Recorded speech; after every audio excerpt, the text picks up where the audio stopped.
teacher for 15 years. Now for 12 years I've been an evangelist, and I travel around and speak on creation, evolution, and dinosaurs. And it's an honor to be here in Coeur d'Alene, Idaho. My first time to preach in your city. How many have been to one of my seminars before or have seen one of the tapes before? Oh, quite a few, okay. How many have not? And how many do not understand the question so far? Okay, that's what I thought. Well, great, it's an honor to be here. I tell folks right up front before I get started too far, because I don't want anybody sneaking up on me, I believe the Bible is the infallible, inspired, inerrant Word of the living God. I believe it from cover to cover. I even believe the cover on mine. It says Kent Hovind. I believe that. And what I try to do in my seminars, I have three distinct goals. Number one, I want to strengthen your faith in the Word of God. Number two, if you're not saved, I'm going to try to get you saved. I'm after you. I'll tell you right now, I'm after you. Okay. Number three, if you're saved and you're not doing much for the Lord, then I'm going to try to make you uncomfortable. Everybody ought to find something to do for the Lord, okay? The worst of you could serve as bad examples, if nothing else. But you can all find something to do for the Lord. All right, this is not my wife. This is just a picture of her. We live in Pensacola, Florida. I've been there 12 years. We have 3 kids, one of each. My kids are, at this time, 21, 22, 23, a year and 2 weeks apart. We call that family planning where I come from. Got the 2 boys married off now, and as soon as I find someone to take over payments on my daughter, I'm going to be home free. So that's the plan. One of my hobbies for many years, I have been collecting science books. I like science. And you can ask any of my kids or ask my wife, when I get bored, which isn't too often around our place, I just read science books. I like science. Taught it for 15 years. Even though I'm not teaching it anymore, I still like to study. It's so many neat things to learn. And there's an awful lot of good science in these books. But folks, there are some lies in our science books. I'm not against science. I'm not against schools. I'm not against teachers. My brother's in his 34th year teaching public school. My mom retired from teaching public school. There's an awful lot of good, godly teachers in the system. But there's some poison in these books. We're going to cover some of that tonight. Richard Dawkins, who hates creationists, said, "It is absolutely safe to say that if you meet someone who claims not to believe in evolution, that person is ignorant, stupid, or insane, or wicked." Well, Richard, I'll send you a copy of this tape, because I'm going to show you 100 reasons why evolution is so stupid. We need to define a few terms, okay? According to the dictionary, stupid means lacking normal intelligence, foolish, silly, a stupid idea, dull and boring. I think evolution is stupid. Now, my mommy used to get mad at me when I used that word, so it's a little hard for me, but Bill said, "Brother Hovind, I want you to preach on 100 reasons why evolution is stupid." Okay, Bill, well, you asked for it, so here goes, all right? Let's define some other terms now. The word evolution has at least 6 different meanings, and I've done 58 debates now, and if you're going to get into a debate on evolution with anybody, you better first define what you're talking about, because this is a very slippery term, okay? First, we have cosmic evolution. That would be the Big Bang. There is no evidence whatsoever for that. We'll get into that in just a moment. Then we'd have to have chemical evolution. See, the Big Bang supposedly made hydrogen. Well, how did we get 92 elements, plus the synthetic ones? I mean, how did the chemicals evolve? They don't talk about that much, but that would have to happen. Thirdly, we'd have to have stellar and planetary evolution. Did you know the stars would have to evolve? There's an awful lot of stars out there, folks, but nobody's ever seen one form. There's enough stars out there that everybody on Earth can personally own 2 trillion of them. We've never seen one star forming. We see them blow up from time to time. It's called a nova or a supernova. We've never seen one form. One professor told me one time, he said, "Well, we calculated in the laboratory that if 20 stars explode near each other, it'll produce enough energy to make a brand new star." I said, "Well, that's brilliant. You got to lose 20 to gain 1. You ought to run for Congress. You could help those guys borrow their way out of debt." Man, first place, that's all theoretical. We've never seen it happen, okay? And I think it is scientifically impossible. See, then we'd have to have organic evolution. That would be the origin of life. How did life get started from non-living material? Now, according to the evolution theory, that would have to happen somewhere along the line, long ago and far away. Life had to come from non-living material. And yet, we've never seen that happen. There is no evidence that it can happen. We'll talk about that in a minute. Fifthly, we would have macroevolution. That is where an animal changes into a different kind of animal. Nobody's ever seen a dog produce a non-dog. But the evolutionist believes a dog came from a rock. if you go back far enough in time, 4.6 billion years. Finally, we have microevolution. Now, I don't like this word, okay, because it gets people confused. I think we ought to just call it a variation. But microevolution happens, folks. That is a fact of science. Animals produce a variety of offspring, but it's always the same kind. The first 5 definitions of evolution are stupid. It doesn't happen. It's certainly not part of science. It's something you have to believe in. They teach the kids it all started with a big bang 20 billion years ago. A big bang. I like to ask them some simple questions. What exploded? And where did it come from? And where did the energy come from? Et cetera, et cetera. According to the Big Bang Theory, it all started with a little tiny dot and exploded and spread out over all the universe much faster than the speed of light. Well, the Big Bang Theory, as we'll see in a minute, is stupid. I don't know of a better way to say it. I'm trying to be nice to them, but it is just stupid. The Big Bang idea started with a Belgian astronomer named George something, can't pronounce his last name. George said that this original matter was no more than a few light years in diameter. At the very least, that would be 2, or about 12 trillion miles. So they started off teaching a spot 12 trillion miles across was what exploded. Well, they revised that down. In 1965, they said, no, it was only 275 million miles across. Well, that's way down from 12 trillion. 1972, they said, no, it's only 71 million miles across. I don't know how they know this stuff, but this is what they taught, okay? 1974, they said it was only 54,000 miles across. 1983, they said it was the trillionth the diameter of a proton. Now they're saying it's nothing at all. Nothing exploded. And here we are. This is what the textbooks teach. 18 to 20 billion years ago, all the matter in the universe was concentrated into one very dense, very hot region that may have been much smaller than a period on this page. That's stupid. This one says, all of the matter and energy someday will once again be packed into a small area, no bigger than the period at the end of this sentence. Then another big bang will occur. It happens every 80 to 100 billion years. So you can forget about global warming. We're going to get squished. Now, this textbook author was brilliant. I could not believe how smart this guy was. He said, boys and girls, nothing really means nothing. You have to be at least that smart to write a book. He said, not only matter and energy would disappear, but also space and time. However, physicists theorize that from this state of nothingness, the universe began in a gigantic explosion. What? Yes, boys and girls, you see, nothing exploded, and here we are. Now, who can argue with logic like that? Man, they even put this in major science journals like Scientific American. This fellow said, the observable universe, that would be us, could have evolved, there's that word again, you got to watch that one, okay, 6 meanings, from an infinitesimal region. In the Greek, that means a dot. It's then tempting to go one step further and speculate that the entire universe evolved from literally nothing. They call that science and put it in a science book. I would call that stupid and put it in the garbage. This is what the books teach. I collect them. I've got hundreds and hundreds of these books from countries all over the world, clear back from 1890s up until the 2001 textbooks. They're teaching this kind of stuff, folks. This one says, all the matter in the universe was drawn into this little tiny dot, and it spun faster and faster. This is what they teach the kids. Some kids doing this for homework tonight, right?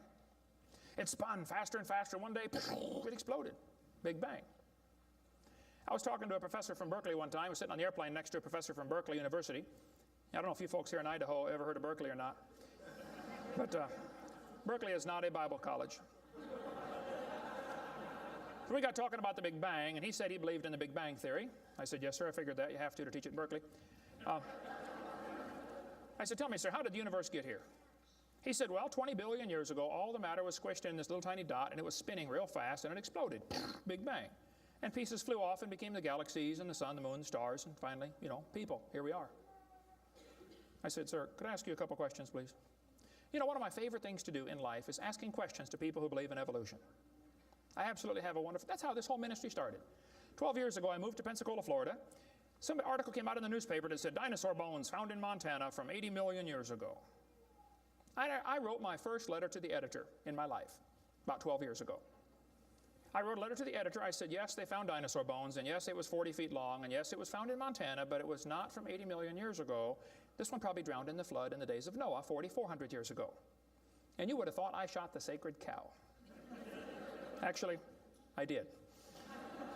Boy, there began to be quite a battle in the newspaper, letters to the editor flying back and forth, and finally a university called me and asked me to do a debate with one of their professors. Well, I'd never had a debate in my life except with my wife, and I lost those every time.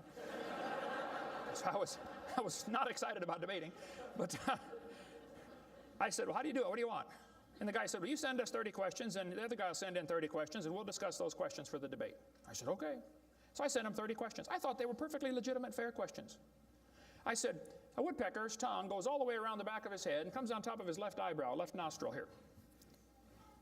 Would you please show me any fossils that have been found, intermediate species between a normal bird and a woodpecker, with his tongue going all the way around his head? What evidence do you have of how this evolved? That question never came up. I don't know what happened to it. But I said, termites chew on wood and they swallow it, but termites can't digest it. It goes into their stomach, and there's little tiny critters in their intestines that actually digest the cellulose.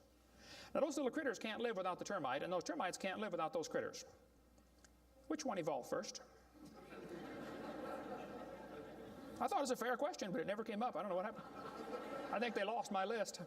But anyway, one of my favorite things to do is asking questions to people who believe in evolution. So I asked this professor if I could ask him some questions about the Big Bang. He said, sure, what would you like to know? I said, well, sir, you told me 20 billion years ago all the matter in the universe was squished in this little tiny dot, and it was spinning faster and faster and exploded. I said, where did all this matter come from? He said, well, we don't know that for sure. I said, okay, now, sir, hold it. If I told you that I believe about 6,000 years ago God created the heaven and the earth like the Bible teaches, you're going to say, and where did God come from? And I don't know. But you said 20 billion years ago there was a Big Bang, and you don't know where the dirt came from. So basically, I believe in the beginning God, and you believe in the beginning dirt. Don't tell me my theory is religious and yours is science. Oh, no, sir, they're both religious. The news media tries to make it look like it is religion versus science. I did a debate in El Paso, Texas here recently, and the news media wrote an article. They said, religious and scientific leaders debate evolution. What is the unspoken message in that title? What are they trying to imply? Can you catch that? They're trying to imply that evolution is part of science, aren't they? No, evolution is a religion. Actually, both creation and evolution are inherently religious. These two timelines is the same information right here. I'll be referring to that throughout the seminar here. I cover this thing all the time. The Bible teaches about 6,000 years ago, God made everything. 4,400 years ago, there was a big flood that destroyed everything. 2,000 years ago, Jesus came. Here we are today, waiting for the Lord to come back in about 5 minutes. This is the Bible view of history. On this chart, 1 inch is 150 years. That's a long time. The 20 billion year chart on the bottom is a very different scale. But see, both views, creation and evolution, are inherently religious. You have to believe in creation or believe in evolution. The difference between the two, though, is very simple. The evolution religion is tax supported. That's the difference. By the way, if I was to make that bottom chart the same scale as the top chart, the bottom chart actually needs to be 2,100 miles long. That's from Pensacola to Portland, Oregon. I don't want to carry a chart that big, so I made a new scale for the other one, okay? If they want to believe it happened long ago and far away, they're welcome to believe that, but that's not science. Evolution is a religious worldview, and I think it is stupid. So I asked the professor, where did the matter come from? He said, I don't know. I said, well, sir, would you please tell me where the laws came from? The universe is run by laws, gravity, centrifugal force, inertia. Who gave the laws? He said, we don't know that either. I said, sir, could you tell me where the energy came from? It takes energy to make a big bang. Who bought the gas to run this machine anyway? He said, we don't know that either. I said, sir, could I ask you another question? He said, sure. What else would you like to know? What else? What do you mean else? You haven't told me nothing yet. I said, does Berkeley have a merry-go-round? How many of you know what a merry-go-round is? You go round, round, round till you puke, okay? He said, no, we don't have a merry-go-round at Berkeley. I said, you ought to get one. You could learn some good science on a merry-go-round. If you put some fourth graders on a merry-go-round, are there any fourth graders in here tonight? Who's in fourth grade? All right, I like fourth graders. I spent the best 5 years of my life in the fourth grade. That's before they diagnosed ADD. Put some fourth graders on the merry-go-round. I like using fourth graders because they're tough and they're expendable. And we're going to get the high school football team out there to get that thing spinning clockwise as fast as it will possibly go.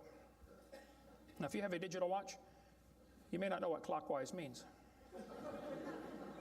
I'll explain it later. We're going to spin the merry-go-round clockwise. The kids are going to go through 4 phases. They start off in phase 1. They're screaming at the football players. Come on, let's go, faster, faster. Can't you go any faster? You get up around 30 miles an hour. The kids enter phase 2, where they stop screaming. They just quietly concentrate on trying to hang on for dear life. You get up around 60 miles an hour. The kids enter phase 3, where they start screaming again. But now they're screaming, stop, stop, please, slow down. Don't stop, though. Keep going faster and faster. When you get to about 100 miles an hour, you should enter phase 4. That's where the kids begin to fly off the merry-go-round. Now, when this happens, you will notice a very interesting phenomena of physics. If the merry-go-round is going clockwise, when the kid flies off, the kid will be spinning clockwise until he encounters resistance, like a tree or telephone pole. That's because of a law in physics known as the conservation of angular momentum. You see, if a spinning object breaks apart in a frictionless environment, the fragments will all spin the same direction. It's very simple. It's because the outside is moving faster than the inside. And so it keeps the same direction of spin. The professor said, yes, I understand about the conservation of angular momentum. I said, well, good. I'd like to ask you a question then, sir. If the whole universe began as a swirling dot, like you said, why do 2 planets spin backwards? He said, that's interesting. I said, no, that's more than interesting. It's kind of hard on your Big Bang Theory. Not only that, 6 of the moons are spinning backwards. Why? He said, I don't know. Why do you think they're going backwards?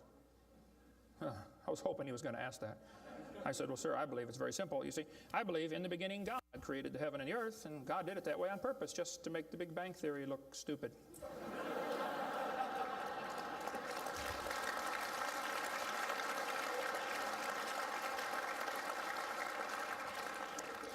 I do believe in the Big Bang, folks. I really do. The Bible teaches the Big Bang. 2 Peter 3:10 says, the heavens shall pass away with a great noise. In the original Greek, that's a Big Bang.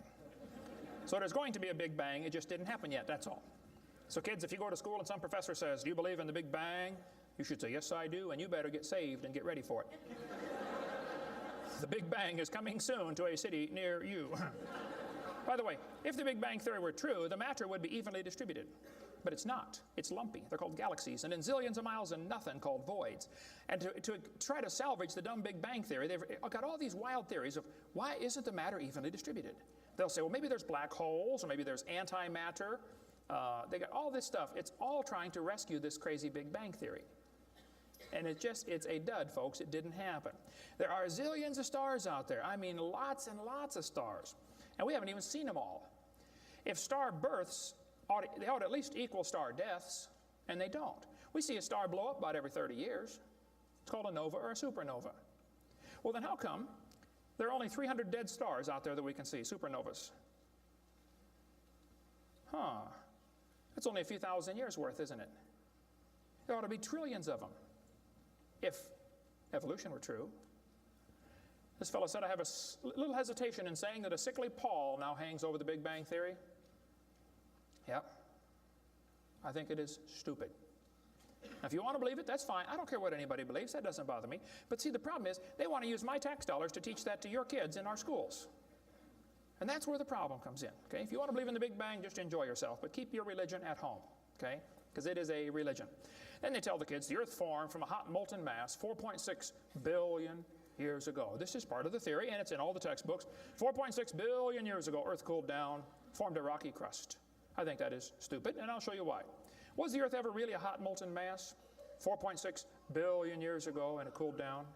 This textbook says, as earth formed, the surface was like the moon. There were hot pools of bubbling lava. I don't think so. My Bible says the Spirit of God moved upon the face of the waters. So the earth was not created a hot molten mass. It was created under water, which means it has to be less than 212 degrees Fahrenheit or 100 degrees centigrade, or it wouldn't be water, it'd be steam. So the earth was never a hot molten mass according to Scripture. Then when you look in the granite rocks, you find little tiny halos made of polonium. Now these polonium halos are absolutely amazing. Robert Gentry, a friend of mine from Knoxville, Tennessee area, he has been studying radiopolonium halos for a long time. I met him back in the year 2000 and went down to his laboratory, and I got to see some of the halos through the microscope. These little polonium halos are interesting because they have a half-life of less than a few minutes. If the rock was hot when it polonium, radioactive polonium decayed and sent out the little particles and made the halo, it would melt away. Like at 4th of July, they shoot fireworks up, makes a circle. Does the circle stay there? No, it all falls down, right? There are probably none up there now from the last 4th of July, are there? You'd have to freeze the whole atmosphere to keep that sphere in place. This polonium would have to be decaying in a rock that is already solid. So the Earth was never a hot molten mass. Get Robert Gentry's book if you want a lot more on that. But all over, the granites all over the world contain these polonium halos. So it is stupid to say the Earth was a hot molten mass. We have scientific evidence it was not. Here they tell the kids, though, the Earth was hot with large pools of bubbling lava, and that is just stupid. It can't possibly be true. Then they tell them life got started about 3 billion years ago. See, according to the theory, 20 billion years ago there was a big bang. 4.6 billion years ago the Earth cooled down, formed a hard rocky crust, and it rained on the rocks for millions of years and turned them into soup. And the soup came alive about 3 billion years ago. This is what the books teach. This fellow says, both the origin of life and the origin of major groups of animals remains unknown. How did life get started anyway?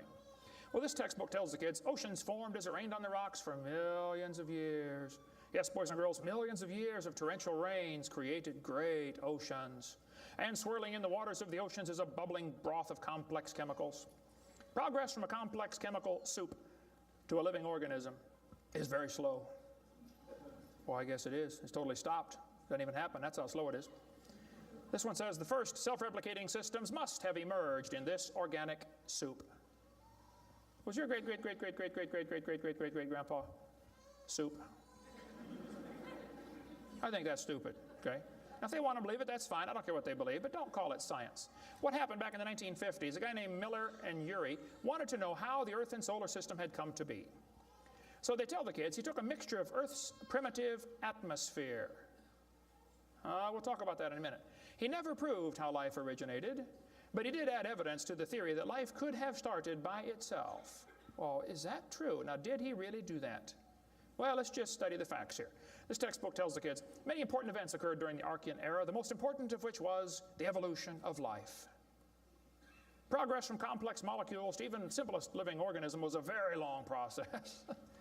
Long ago and far away. Fairy tale kids coming up. First living cells emerged 4 billion to 3.8 billion years ago. I like that word, emerged. They use it all the time, like that explains how it happened, you know, it just emerged. There is no record of the event, they tell the kids. Look, kid, we know what happened and you're going to be tested on this, but there's no proof. Oh, okay, it's not science. First living self-replicating systems must have emerged in this soup. I don't think so. Here's what students are taught in school. This picture of the different glass tubes and flasks and pipes going around, they tell them this is how they made life in the laboratory. He said he studied the chemical reactions of gases that existed in Earth's primitive atmosphere. Ooh, now this is important, okay? Notice up in the upper right-hand corner, he had methane, ammonia, water vapor, and hydrogen, no oxygen. He circulated these gases through these tubes through a spark, supposed to represent lightning. And sure enough, it produced a red goo at the bottom of the flask and had some amino acids in it. They didn't come close to getting life, though. Miller excluded oxygen in a reducing atmosphere because life could not evolve with oxygen. Anything that got together would oxidize. Cut a banana open, lay it on the table, it'll turn brown, it'll oxidize, okay? So will an apple, so will anything alive. It'll oxidize. So that's why he didn't have any oxygen in the experiment. One of his gases was ammonia. Well, this creates a real serious problem because ammonia is destroyed by UV light. And UV light must be blocked by ozone, which is made from oxygen. I got a problem here. This textbook says several billion years ago, Earth's atmosphere had no free oxygen. Well, that's just simply not true. Ozone is made from oxygen and it blocks UV light, and ammonia, one of the gases needed for the experiment, is destroyed by UV light. So life cannot evolve without oxygen. But also life cannot evolve with oxygen. Well, I got a solution for that one. It didn't evolve. And by the way, the Earth has always had oxygen, even more than it does today, okay? Air bubbles are often found trapped in amber, like the movie Jurassic Park, you know, where they drilled in and got the mosquito blood. These air bubbles, though, have 50% more oxygen than we do right now. We cover more on that on my video series, videotape number 2, about what the pre-flood world was like and why they lived to be 900 on the blue series of tapes out there on the table. But this textbook says the mixture at the bottom of the flask was rich in amino acids. Oh, come on, that is stupid. It was not rich in amino acids. Let's tell the kids what they really found, okay?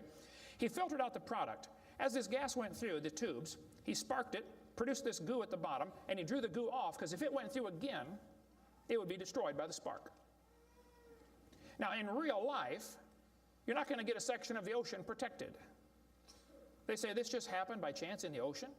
You can't filter out the product then. Secondly, what he made was 85% tar, 13% carboxylic acid, 2% amino acids. So 98% of his mixture was poisonous to life.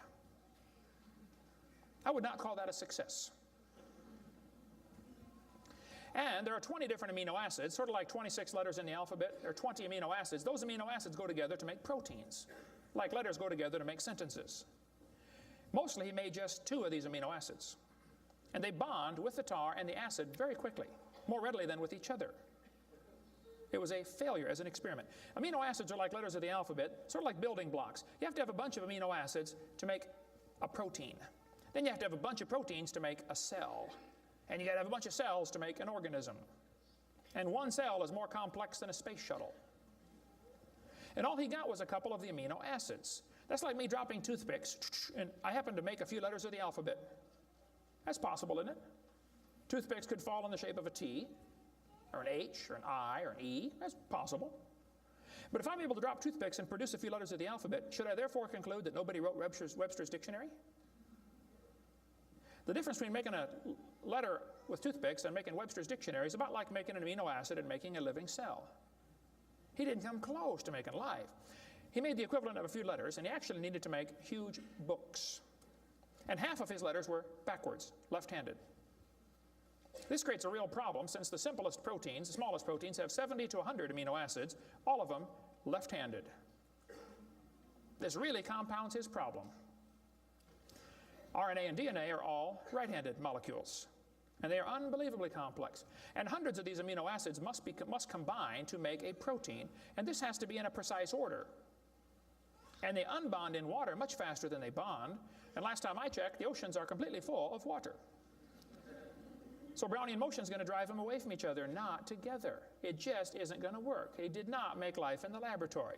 But they tell the kids, he showed how life could have started by itself. Oh, that is just a stupid, okay? That's a lie. He did not show anything of the kind. And every experiment since then has made the problem worse. They're finding more and more things that just couldn't happen. Don't call that science.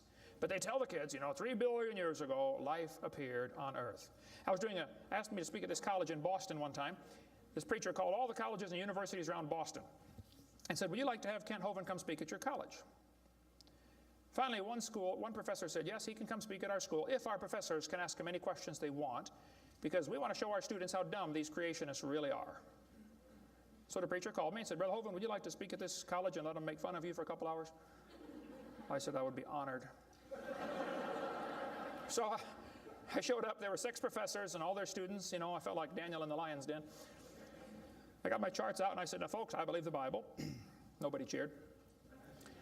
I said, I believe about 6,000 years ago God made everything. The world's not millions of years old. 4.6 billion years ago, there was a big flood. I'm sorry, 4,400 years ago, there was a big flood. Not 4.6. And 2,000 years ago, Jesus came, and I gave them the basic Bible story, okay? Then I told them what they believe. Because most of them don't know what they believe. You have to tell them. You guys believe 20 billion years ago there was a big bang where nothing exploded and produced everything. 4.6 billion years ago the earth cooled down, made a hard rocky crust. It rained on the rocks for millions of years, turned them into soup, and the soup came alive 3 billion years ago. And this early life form found somebody to marry. Boy, now that's a good trick. And something to eat, of course, and slowly evolved into everything we see today. One professor was getting kind of upset about this time. I seem to do that to them. He said, Mr. Hovind, there are hundreds of varieties of dogs in the world. I said, yes, sir, you're right about that. He said, you mean to tell me that you believe all these dogs came from 2 dogs off of Noah's Ark? You expect me to believe that? Ha, ha, ha. I said, sir, would you look at what you're teaching your students? You're teaching your students that all the dogs in the world came from a rock.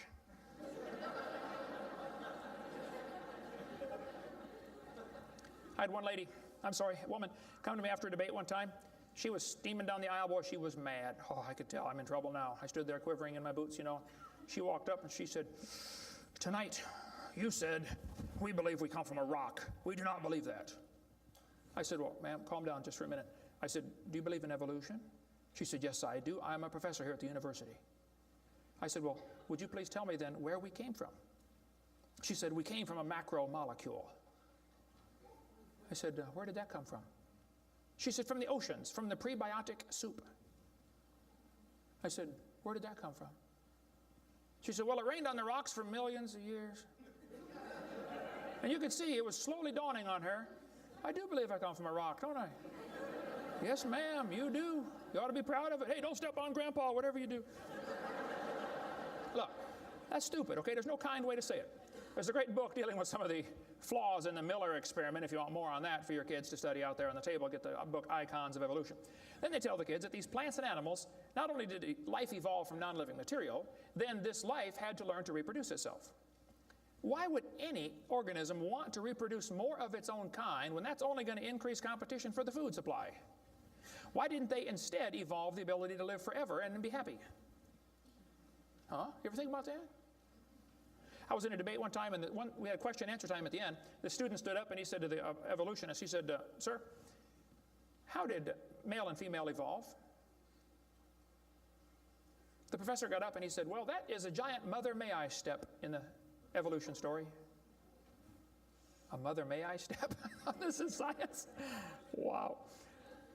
Well, so according to them, you know, for the next few billion years or hundreds of millions of years, you know, life learned to produce something other than its own kind. Of course, today everything only produces its own kind, but they say long ago and far away, they were able to do something different. Textbooks will say we started like a bacteria and slowly evolved to a human. I think that's stupid, but if you want to believe that, that's perfectly fine. Those trees of life that they put in the textbooks for your kids are a bunch of nonsense. And even evolutionists will admit that. Stephen Jay Gould, a Marxist professor at Harvard University, he says that evolutionary trees that adorn our textbooks are not the evidence of fossils. It's only inference. We infer, we imply, we hope it happened this way. This textbook says, all the many forms of life on Earth today are descended from a common ancestor. What? You mean the birds and the bananas have a common ancestor? Isn't that what he says? Found in a population of primitive unicellular organisms. Well, in the first place, there's no such thing as a primitive unicellular organism, okay? One single cell is more complex than a space shuttle. There's no such thing as a primitive single-celled organism. We talk about that on video number 4 of our series. But he says, all the forms of life are descended from a common ancestor found in a population of primitive unicellular organisms. What were those first cells like? How do we know? What events led up to their formation? No traces of those events remain. Did you catch that? Hey kid, we know what happened, but there's no proof. Primitive, huh? This one says, the humans, mammals, birds, crocodiles, all had a common ancestor. Well, anything inside that circle is religious speculation. It is stupid. Reptiles produce reptiles, dogs produce dogs, people produce people, and there's never been an exception to that. Darwin said, though, if my theory be true, here's his book right here. You can look on page 211. He said, if my theory be true, numberless intermediate varieties must assuredly have existed.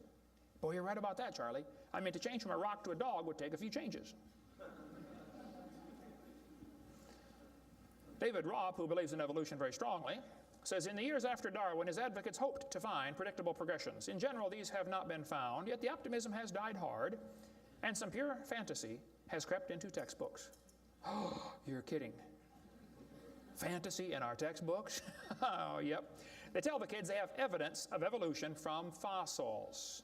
I don't think so. That is stupid, okay? If you find a fossil in the dirt, all you know is it died. You don't know that it had any kids, do you? And you sure don't know that it had different kids. I mean, think about it. You're in a court of law. You bring in a bone to the judge. Judge, I found this bone in the dirt. This is the ancestor of all the humans today. They would laugh at you. You don't know that that's the ancestor of anybody, do you? And why on earth would you think a bone in the dirt can do something animals today cannot do? Animals today can only produce the same kind, right? Dogs produce dogs, folks. Luther Sunderland asked all the major evolutionists, he said, where is the evidence for evolution? They all said, well, somebody else has it. We don't have it over here. So he wrote a letter to Colin Patterson. He's the director of the British Museum of Natural History. They've got the largest fossil collection in the world. He said, Mr. Patterson, I read your book on evolution. I noticed you didn't show us the missing links. Why didn't you show us the missing links? Patterson wrote back and said, I fully agree with your comments on the lack of evolutionary transitions in my book. If I knew of any, fossil or living, I would certainly have included them. I will lay it on the line, there is not one such fossil. There are no missing links, folks. The whole chain is missing. Even Stephen Gould admitted the absence of fossil evidence for intermediary stages is a persistent and nagging problem for evolution. We got the theory, we know it's true, now we just need the evidence. That's the way they think about it. Goldschmidt said, maybe the first bird hatched from a reptile egg.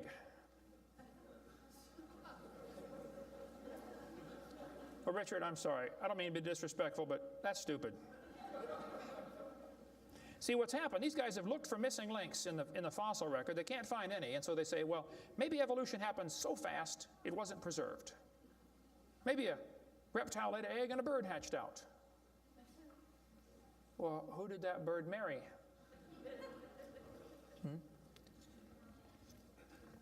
There's only about a zillion differences between a reptile and a bird. We'll get into that later sometime if we get time. But if they want to believe that, that's perfectly fine. Here's what happened. Charlie Darwin graduated from Bible college to be a preacher in the Anglican Church in 1830. He couldn't get a job, so his dad pulled a few strings and got him a job on board HMS Beagle. He's going to sail around the world and collect bugs. And while he's sailing around, he stopped off at these islands right there called the Galapagos Islands. There on those islands, Charlie noticed there were 14 different varieties of finches. Charlie studied the birds very carefully and said, you know what, I think all these birds had a common ancestor. I bet you're right, Charlie. It was a bird. And then Charlie said in his book on page 170, he said, it is a truly wonderful fact that all animals and all plants throughout all time and space should be related to each other. Now, hold on a minute. You see 14 kinds of birds, and you conclude that birds and bananas are related. That's stupid. You should conclude that those 14 kinds of birds had a common ancestor, but that's as far as it ever goes, folks, okay? I don't know of a kind way to say it, Charlie, but that's stupid. Okay, we don't ever see a bird produce a non-bird. See, dogs produce dogs, and you might get quite a variety of dogs. Roses produce roses. That is called microevolution. Now, that is a fact, folks. It happens. It is observable. It is scientific. I don't think we ought to use that word, microevolution. We should just call it a variation. But they use it, so, just so I qualify that, it's a lousy term. It gives what's called a free rider effect to the rest of the 5 religious ideas of evolution. You might get a big dog or a little dog, but you're always going to get a dog when you crossbreed your dogs. And I would go so far as to say probably the dog, the wolf, and the coyote had a common ancestor. This Irish textbook shows different dogs, and it calls it divergent evolution. Oh, come on, giving it a fancy name doesn't change a thing. It is still a dog.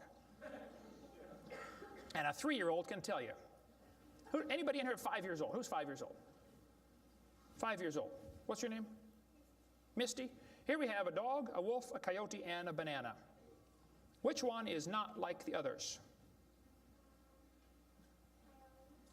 Dog, wolf, coyote, and banana. Banana. All right, let's give Misty a hand. Very good. The other ones. Some of these college professors can't tell. Look, there's a variety of dogs, folks, and they probably had a common ancestor. It was a dog, okay? It's just a dog. See, variations happen within the dog kind. You get a big dog or a little dog, but there are limits to these variations. Haven't the farmers been trying to breed for bigger pigs for a long time? They try to get the biggest pig they can, don't they? Do you think they'll ever get a pig as big as Texas? I bet there's a limit in there somewhere, isn't there? Roaches become resistant to pesticides after a while. Do you think they'll ever become resistant to a sledgehammer? I bet there's a limit. Yeah, okay. They still produce the same kind of plant or animal. That's not evolution. That's just a variation of the same kind, okay? And the information for that variety was already present in the gene pool. No new information is ever added. The dogs or the pigs don't learn to fly or become pink. Okay, there's no new information added, just scrambled information. And the gene pool of the new variety is now more limited than before. Somebody spent years crossbreeding dogs to develop a Chihuahua. All that work to make a dog that is 100% useless.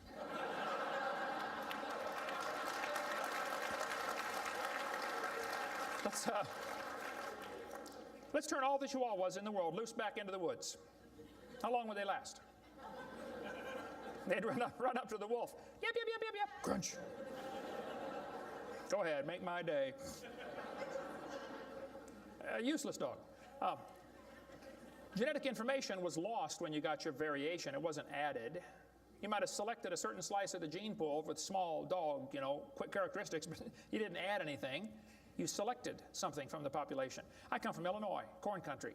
There are so many kinds of corn up there, they have to number them. You'll be driving down the highway. You'll see BX65, don't mix it up with XL29, something will blow up. But I'll tell you what, folks, you can crossbreed your corn from now to the cows come home, and you always get corn. You will never get a hamster or a tomato or a whale to grow on that corn stalk, okay? It won't happen. There's a variety of cows, and they probably had a common ancestor. It was a cow. Variety of horses, no question. Probably the zebra and the horse had a common ancestor.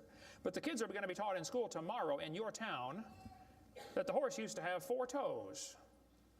Well, there's some things they don't tell the kids about this Eohippus to Equus series, which has been proven wrong 50 years ago, but still is in your textbooks right here in this town. They don't tell them the original so-called horse is the size of a fox. It was a meat eater and had 18 pairs of ribs. The next one had 15 pairs of ribs. A couple of trips through the buzzsaw did that. And then it miraculously grew back 19 pairs of ribs as it evolved, and then back to 18. They also don't tell them the whole thing's been proven wrong a long time ago. Like this guy says in the biology textbook, other examples like the gradual evolution of the horse have not held up under close examination. That's a polite way of saying it's proven wrong, okay?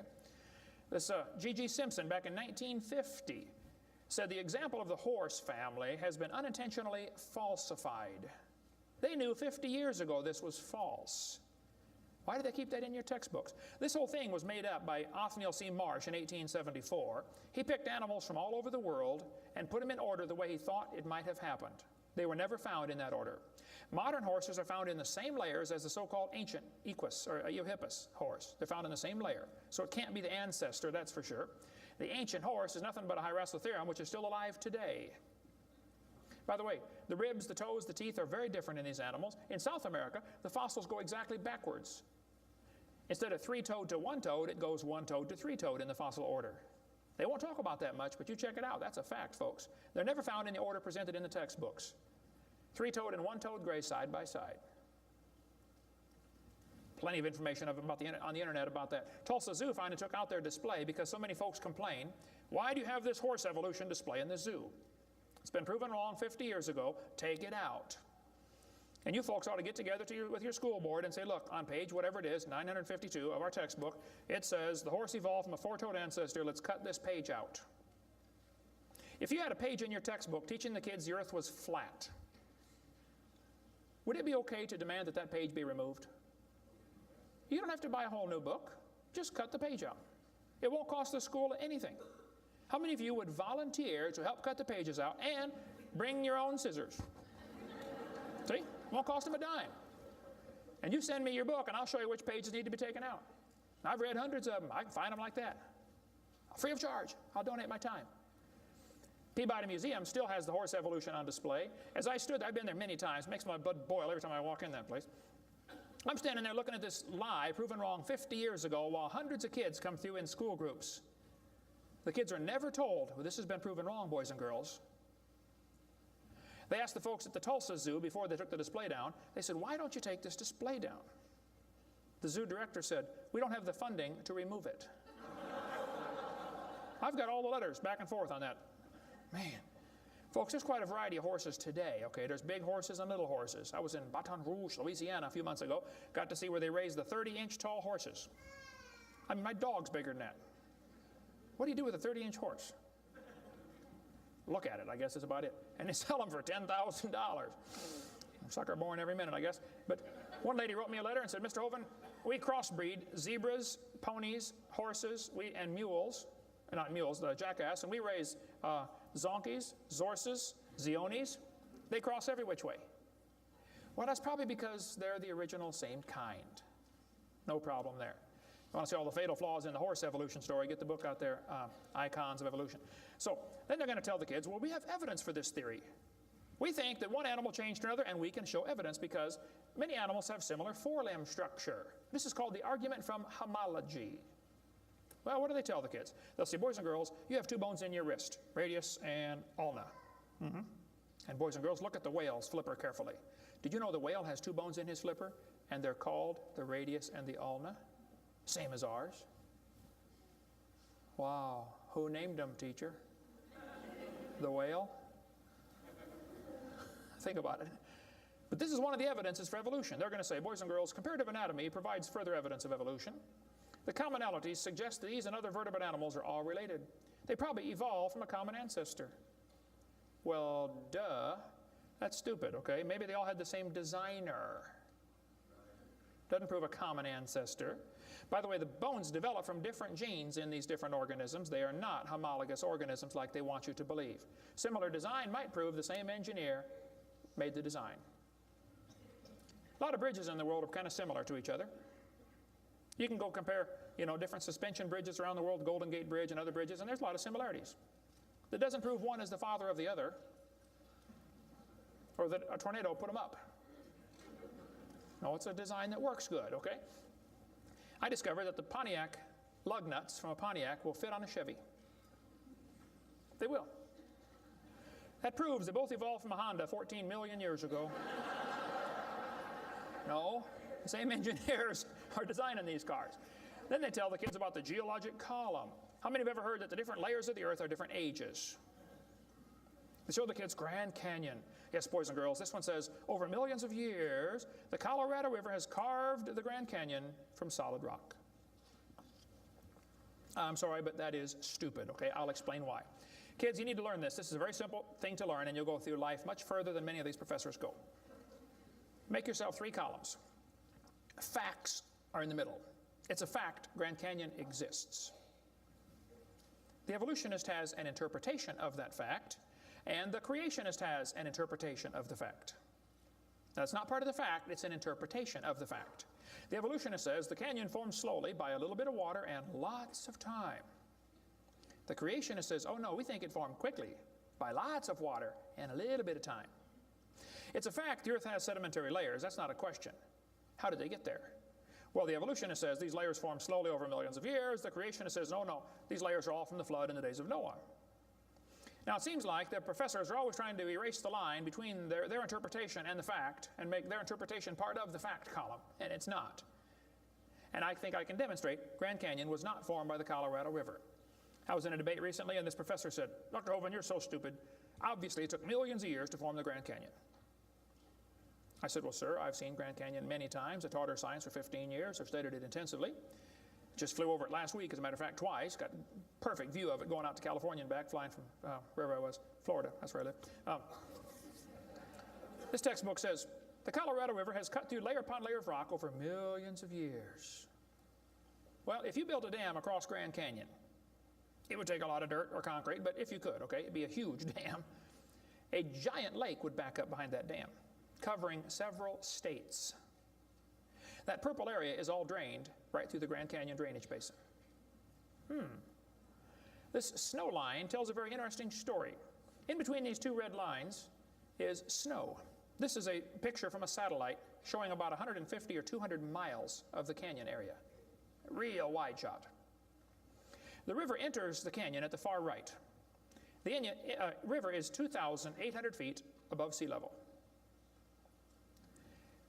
As it goes down through the canyon, the ground is rising up. It's called the Kaibab uplift, okay? The uplift is 7,000 or 8,000 feet above sea level. Interesting. The river flows downhill.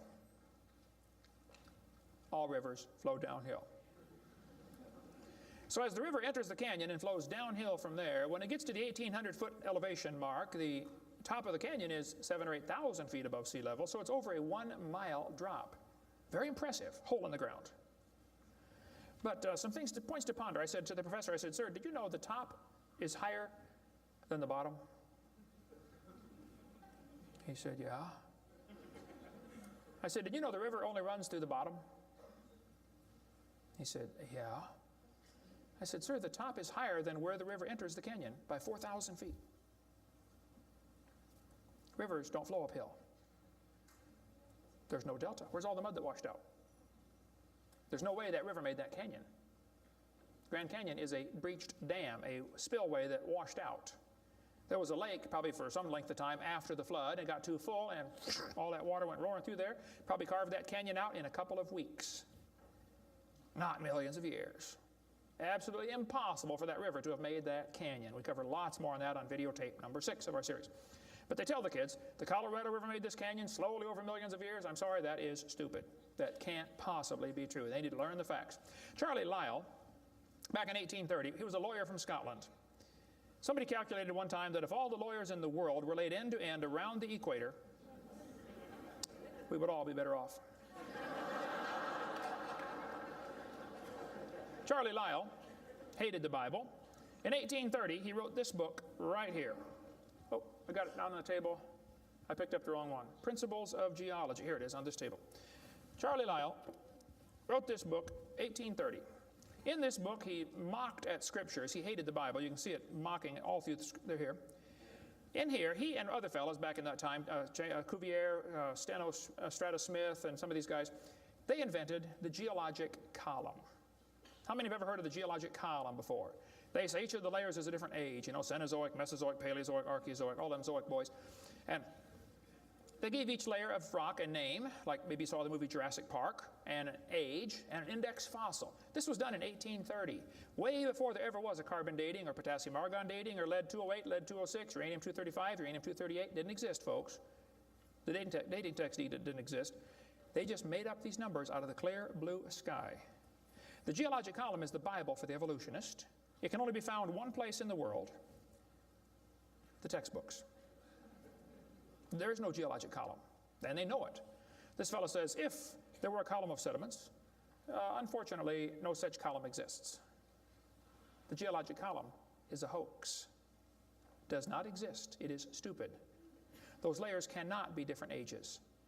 If the geologic column were all in one place, it would be 100 miles thick. Didn't happen. By the way, if the geologic column were true, if you look at the side of Grand Canyon and see all these thousands of layers, why are there no erosion marks between the layers? Don't you think if one layer sat there for 10 million years waiting for the next one, it would rain once or twice? No erosion marks between the layers. Interesting. Something to consider anyway. Those layers were all deposited very rapidly, and I think we can demonstrate that scientifically. If you take a jar of dirt, put some water in it and shake it up, and set it down, it'll settle into layers for you automatically. It just takes a few minutes. It's called hydrologic sorting. The gravels go to the bottom, and then the sands and the silts and the clays. It'll sort just like that, folks. Go home and do it with a jar. You'll see what I'm talking about. Years ago, I was preaching in Union Center, South Dakota. Union Center is right there. It's not even on the map. There are 40 people in the whole town. 38 of them came to church. I don't know where the other 2 were. But they showed up later, I guess. But the preacher said, hey, Brother Hovind, let's go down to Rapid City, South Dakota. They've got a museum down there with a bunch of dinosaur bones. I said, all right, I like dinosaurs, let's go. So we all drove down to the museum. The guide met us at the door. He said, would you like me to give you a tour? We said, that would be great, sir. The first place we stopped on the tour was the geologic time scale, the big chart. They got it behind glass so the kids can't touch it. You know, this is holy, sacred. And the guide said, now, boys and girls, this layer of rock right here is about 70 million years old. My daughter was 12 at the time. She raised her hand. She said, mister, how do you know that layer is 70 million years old? He said, well, honey, we tell the age of the layers by what kind of fossils we find in them. They're called index fossils. Oh, she said, thank you, sir. We walked around the other side of the dinosaur, and we're standing over here, and the guide said, now, folks, these bones you're looking at are about 100 million years old. My daughter raised her hand again. She said, mister, how do you know those bones are 100 million years old? He said, honey, that's a good question. We tell the age of the bones by which layer they come from. She said, excuse me, sir, but when we were standing over there, You told me you knew the age of the layers by the bones, and now you're telling me you know the age of the bones by the layers. She said, isn't that circular reasoning? I thought, wow, a chip off the old block. That guide had the strangest look on his face. It was almost as if he were thinking.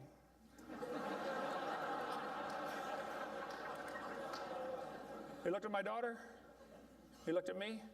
I wasn't about to help him. I thought, wow, this is going to be good. I got to hear this. He looked back at my daughter. He said, you know, you're right. That is circular reasoning. I never thought of that before. Folks, geologic column is a joke. It doesn't exist. It's all based on circular reasoning. We can demonstrate that clearly. Get our video number 4 if you want more information on how it's all based on circular reasoning. I'll just give you a couple of quotes here. This guy says, the rocks do date the fossils, but the fossils date the rocks more accurately.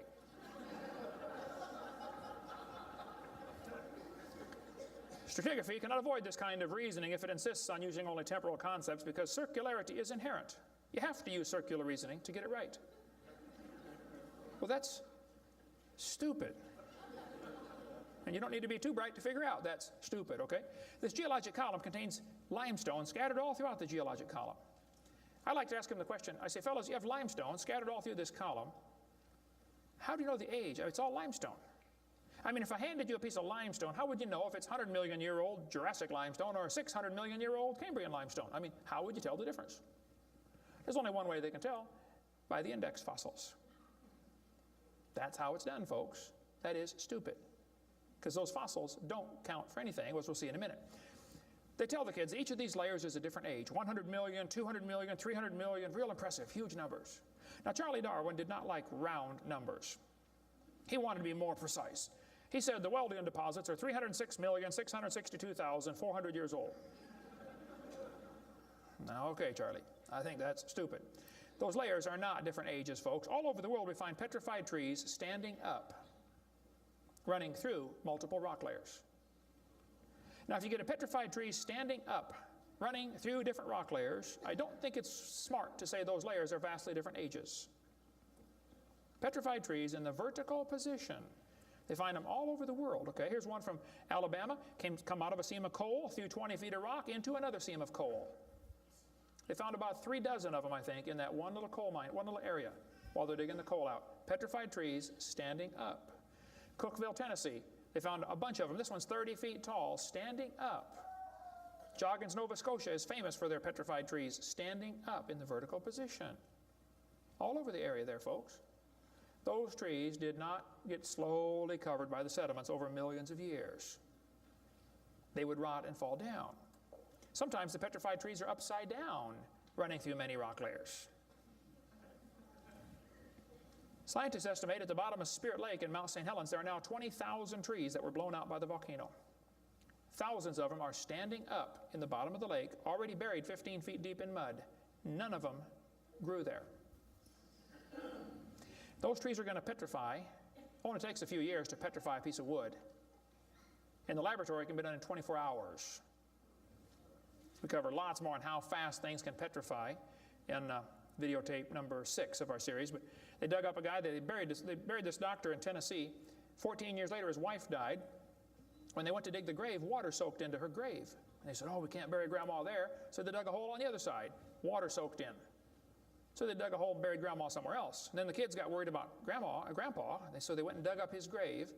The arms had rotted off, but the rest of the body had petrified in 14 years, turned to stone from water running through the coffin. I got tons of material on how fast things can petrify. Those layers are not different ages. They all formed in one big flood in the days of Noah. To tell the kids the layers are different ages is stupid. That just simply is not true. So what about carbon dating and potassium argon dating and rubidium strontium dating and lead-208, lead-206, uranium-235, uranium-238? Well, we'll cover that after a quick break here. Show you some ways that this is just stupid, okay? That's not a way to tell the age of anything. We're going to give you some more evidence that evolution is stupid. Now, if you want to believe in it, that's perfectly fine. I don't care what you believe in. But the devil is laughing at you for believing in that. He has you fooled, and he's laughing at you. Okay? If you want to believe you came from a rock, well, you just enjoy yourself. But that's not science. God made this world. God loves you. God has a plan for your life. And if you don't want it, well, that's your business. But God loves you, and He wants you to come to heaven. And if you'd like to find out how to go to heaven, come see me. I'll be glad to show you. I'm going. It's not because I'm good. If I get what I deserve, I'm in serious trouble. But I've been forgiven by the blood of Jesus Christ. You can have the same thing. After the break, we'll show you some more things that make evolution stupid. Coming up next. Thank you.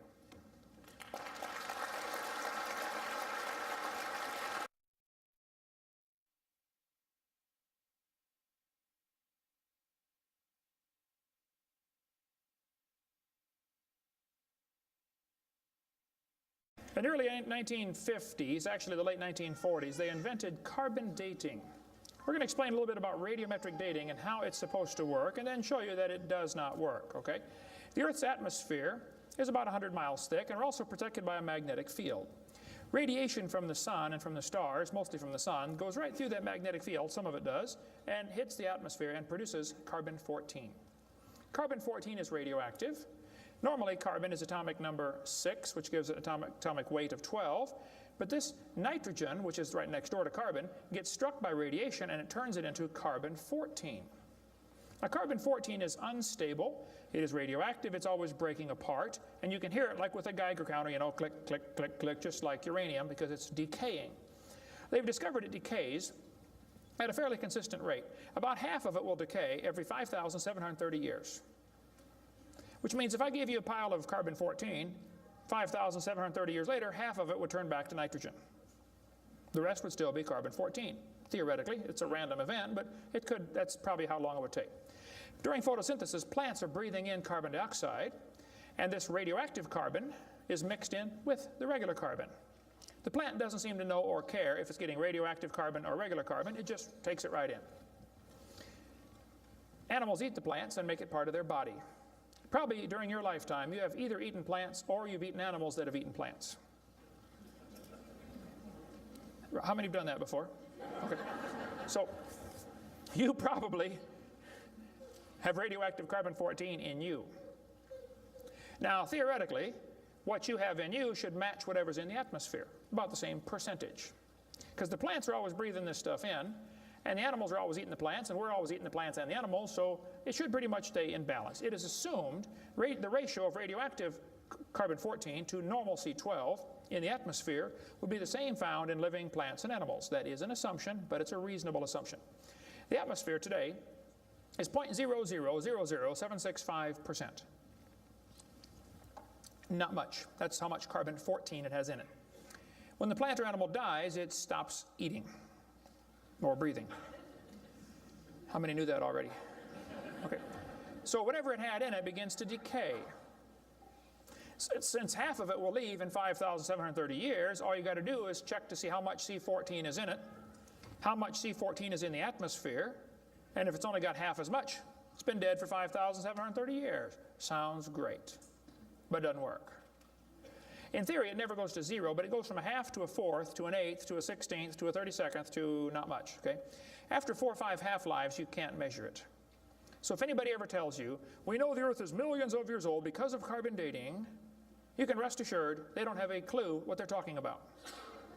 Because if it worked, it would only work for 30 or 40 or 50,000 years maximum.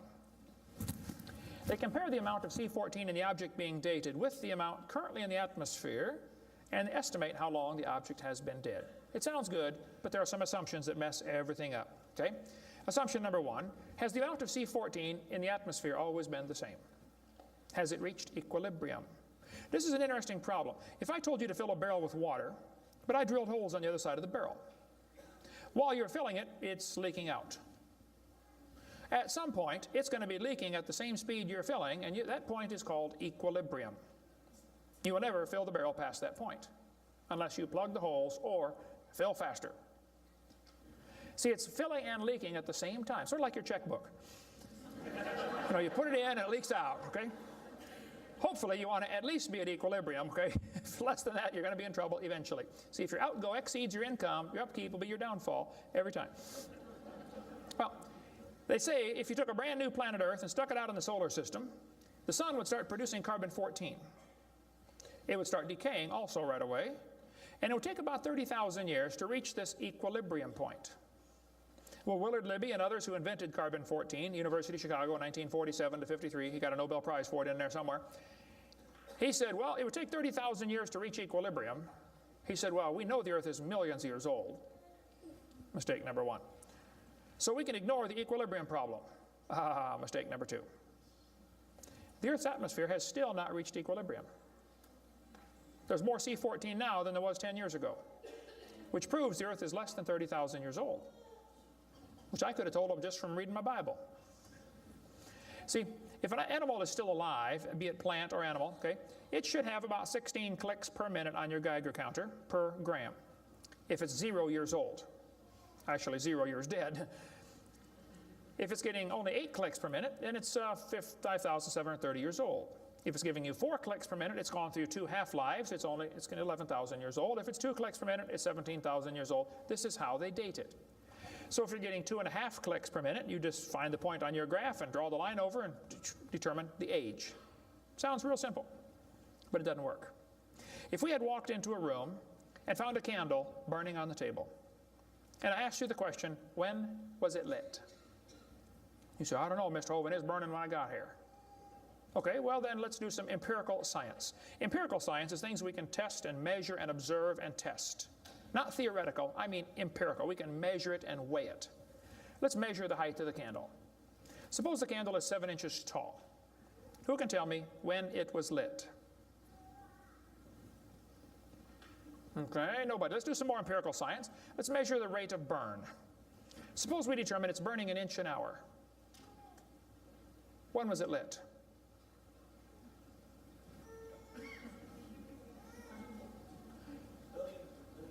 Billions of years ago.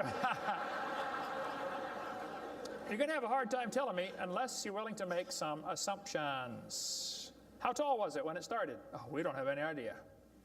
Has it always burned at the same rate? Oh, we don't know that either, do we? You find a fossil in the dirt, you can measure how much C14 is in it. Very accurately, by the way. And you can measure how fast it's decaying. That's just like measuring the height of your candle and how fast it's burning. Now, when did that animal die? You don't have a clue. Unless you're willing to assume that the C14 when it was alive is the same as we have today, and assume the rate of decay has always been the same down through history. You can't prove either of those. Living mollusk shells were carbon dated at 2,300 years old. Hello, they're still alive. Freshly killed seal carbon dated 1,300 years old. Shells from living snails carbon dated 27,000 years old.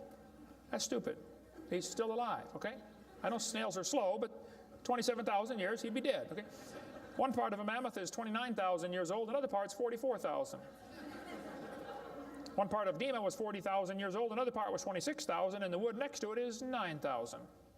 The lower leg of a mammoth is 15,000 years old, the skin is 21,000. 2 mammoths found side by side in Alaska, one is 16,000, one's 22,000. Which number is right? Living penguins carbon dated 8,000 years old.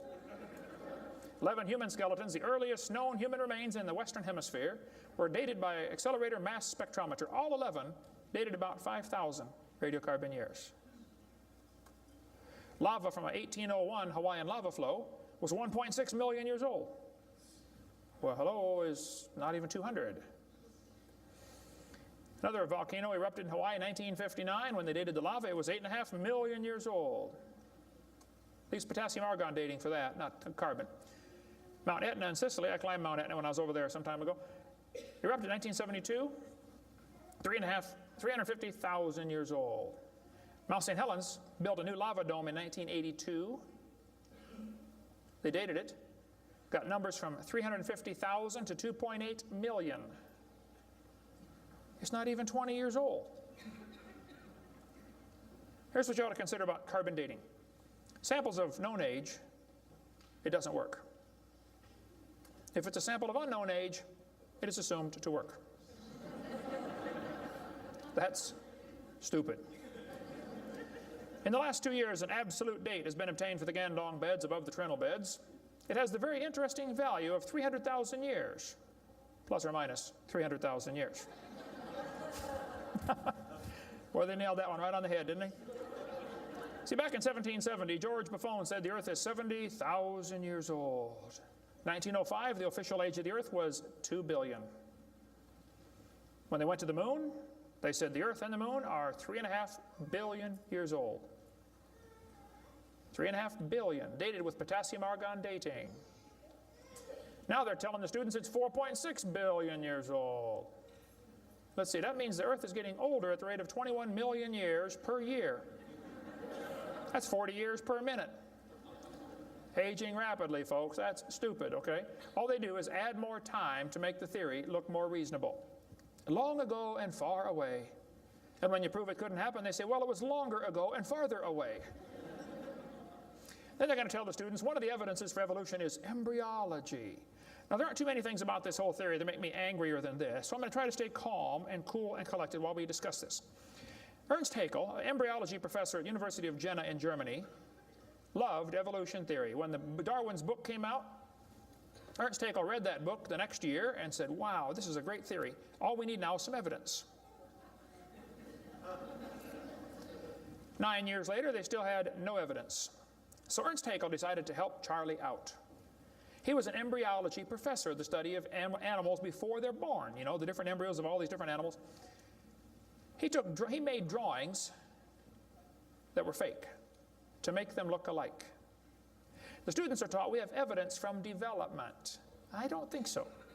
The similarity between early stages in development of many different animals helped convince Darwin that all forms of life shared common ancestors. Actually, Darwin considered this by far the strongest single class of evidence in favor, a class of facts in favor of his theory. This is stupid, folks. I'll show you. This textbook says, the human embryo growing in the mother has gills like a fish. Those little folds of skin are not gills, okay? Excuse me. Those little wrinkles under your chin when you're growing up later develop into bones in the ear and glands in the throat. They never have anything to do with breathing. I've seen folks that have 5 or 6 chins and they can't breathe through any of them but the top one. Those are not gill slits.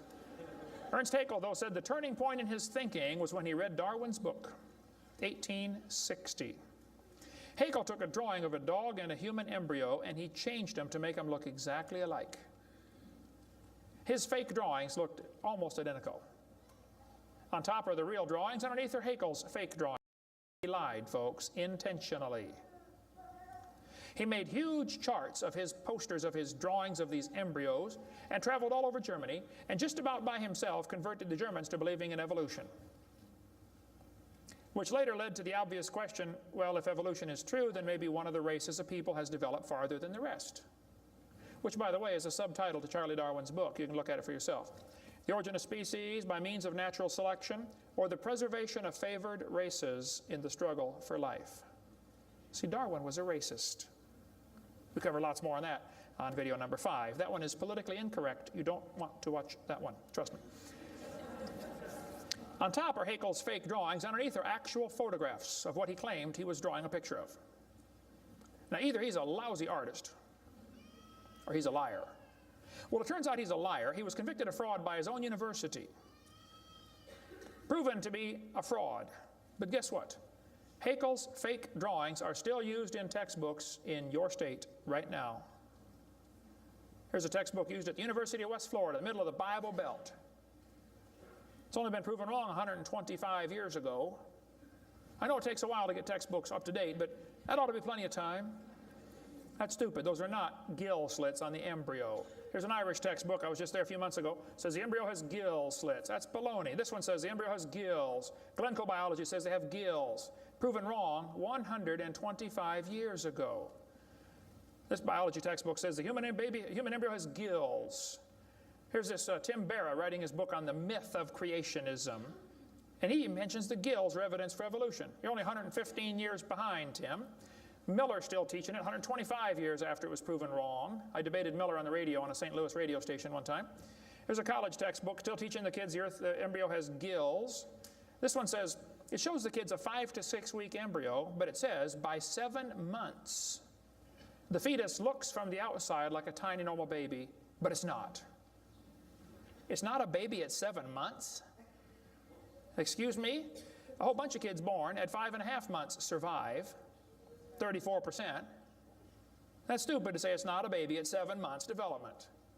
Maybe you heard about the woman that had surgery on her baby before it was born. They cut the mother open, cut the uterus open. The 5-month-old baby, 5 months in development, reached out and grabbed the doctor's finger. It's not a baby, huh? If it's not a human being, what kind of being is it? If it's not alive, why is it growing? Why do they keep that in the textbooks? Well, that's the only way to justify abortion. They want you to think it's not a human yet. Just a fish with gills. No, it's a human the instant it's conceived. And abortion is murder. Plain and simple. We cover lots more on that on my videotape number 4. You don't want to watch that one either. Then they're going to tell the kids, we've got evidence for evolution because dinosaurs turned to birds. This is stupid. This guy says, dinosaurs are alive as birds. Well, kids, in case you don't know, there are a few differences between a dinosaur and a bird. You don't just put a few feathers on them and say, come on, man, give it a try. It won't hurt too bad. That's stupid, okay? Dinosaurs did not turn to birds, okay? Somewhere along the line, while his front legs are developing into wings, they're going to be half leg, half wing, which means he can't run and he can't fly yet. He's going to have a hard time, isn't he? No, dinosaurs did not turn into birds. That is stupid, okay? They say, we've got proof that they did. Archaeopteryx, which means ancient wing. That's supposed to be evidence for evolution. It's in just about every textbook I've seen dealing with this topic. Archaeopteryx is supposed to be evidence. Here's a 1999 textbook. Now, Archaeopteryx was proven to be a fraud in 1986. So this author is 13 years behind the time. Archaeopteryx means ancient wing. They're going to say, see, boys and girls, he's got claws on his wings. Yeah, so? 12 birds today have claws on their wings. The ostrich does, the Watson does, Turako does, ibis does. So what? It's kind of unusual, but 12 birds have it. They're going to say, well, he's got teeth in his beak. That proves he's got a reptilian feature. Well, now, wait a minute. Some reptiles have teeth, some don't. Some mammals have teeth, some don't. Some fish have teeth, some don't. Some of you have teeth, some don't. Okay? That doesn't prove a thing, all right? Alan Fiducia is considered one of the world's experts on birds. He believes in evolution. University of Chapel Hill, North Carolina, Chapel Hill. He said, paleontologists have tried to turn Archaeopteryx into an earthbound feathered dinosaur, but it's not. It's a bird, a perching bird, and no amount of paleo-babble is going to change that. It's a bird. By the way, even by their twisted thinking, birds are found in layers lower than Archaeopteryx. If you find fully formed birds in rock that you think is 130 million years old, then Archaeopteryx at 65 million years old cannot be a missing link, can it? Because birds were already here. Even with their dumb geologic column, it doesn't work. We cover lots more on that on video 4. They say bird feathers evolved from scales. Well, that's stupid. In the first place, they got from different genes on the chromosome, okay? Developed totally different. A scale is a hard wrinkle in the skin. They attach to the skin very differently. Feathers are incredibly complex, folks. Unbelievably complicated. They're both made from the same protein, keratin, and that's where the similarity stops. So what? Battleships and forks are both made of iron. Doesn't prove they both evolved from a tin can. Proves the engineer's using the same material for different functions. And God used keratin for fingernails and hair and scales and feathers. So, same designer, that's what it proves. A lot more on the bird evolution in the book Icons if you want to get that. Then they tell the kids about the peppered moth. Yes, boys and girls, somebody in England went around and counted the moths on the trees. Must have been a government project. They discovered it's 95% light moths and 5% black. Well, so the story goes, they burn coal in the factories, the trees turn black, and the moths changed to black moths. Because when they counted them again, they said they found 95% black and 5% light. Actually, the whole story is a lie. It never happened. After 40 years of watching, they found 2 moths on the trees. 2 total out of 40 years. So they glued dead moths to the tree to take a picture for your kid's textbook. Then he wanted to get a picture of a bird eating a moth, so he put some moths in the refrigerator to calm them down, so they got nearly frozen. Then he put them on the tree, and they couldn't even hang onto the tree, so he warmed them up on the hood of his car. Put them out there on the tree, and the moth is staggering around trying to warm up, and a bird ate one. He got a picture. Wow, proof of evolution. It's a lie. Didn't happen. Even if it were true, dark moths and light moths were there at the beginning, and dark moths and light moths were there at the end. The ratio of population might have shifted, but the story wasn't true. So, doesn't prove anything. That's stupid. That's not evidence for evolution. They tell the kids, we've got vestigial structures. Now, a vestigial structure is something you don't need anymore. They'll say, boys and girls, you have an appendix that you don't need anymore. That's a vestigial structure. That's proof of evolution. Well, excuse me, you do need your appendix, okay? That is stupid. The appendix is part of your immune system.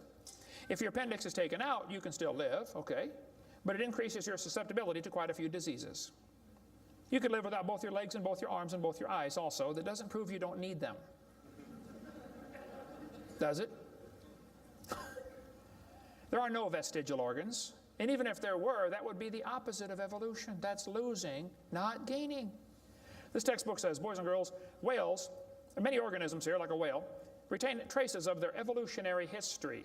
For example, the whale retains pelvic and leg bones as useless vestiges. I'm sorry, that's not true. This one says, just imagine whales walking around. It's true. These little bones right there is what they're talking about. Just imagine him walking around.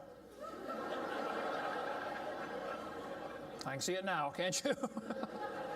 All you need is a good imagination and some LSD, and you'll be able to see that whale walking in real life.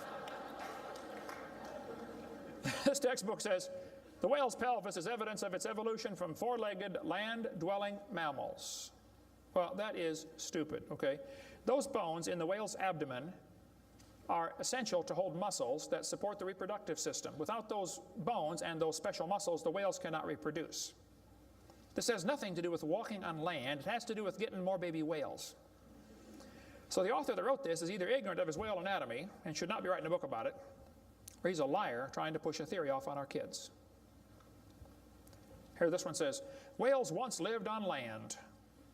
Whales were not always sea dwellers. Modern whales show skeletal evidence of previous existence on dry land. Buried deep in a whale's hip muscles are two small bones, all that is left of the whale's pelvis and hind legs. That's stupid. The male and female bones are very different on whales. Check your whale anatomy and tear that page out of your book. Has no business being in there. This textbook says, humans have a tailbone at the end of the spine that is of no apparent use.